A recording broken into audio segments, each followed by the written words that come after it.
রাতে রাইগে উঠা রোজ তো বই থাকুন যায় তোর লিয়া পেলাম কল দিছে কারা আবার। আসসালামু আলাইকুম স্যার, আমি বিকাশ থেকে মোহাম্মদ মকসুদুর রহমান বলছিলাম। ওয়ালাইকুম। এ কোন মুখ স্যার? এই যে আঙ্গু গ্রামে যে গরুর দালালি হরে ওই মুখ স্যার? না স্যার, আমি বিকাশ থেকে মোহাম্মদ মকসুদুর রহমান বলছিলাম। হ্যাঁ বেটা কও কি কইবা কও কও কও। স্যার, আপনার সাথে কি আমি কিছুক্ষণ কথা বলতে পারি? কি কইবা কও কও, আমার আবার কাম আছে, চালু করে কও। আচ্ছা স্যার, আপনার এই নাম্বারটা বিকাশ অ্যাকাউন্ট খোলা তাই না? বিকাশ তো খুলছিলামই একটা আচ্ছা, আমি বিকাশ অ্যাকাউন্টের কাস্টমার কেয়ার থেকে আমি আপনার কাছে কল দিছিলাম। আপনার এই বিকাশ অ্যাকাউন্টটা আমরা বন্ধ করে দিচ্ছি। কে? আমার অ্যাকাউন্ট তুমি বন্ধ করবা কে? কারণটা কি?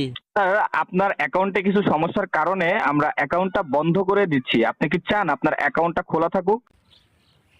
কে আমার আমার অ্যাকাউন্ট তো খোলাই থাকতো, তুমি বন্ধ করবা কে?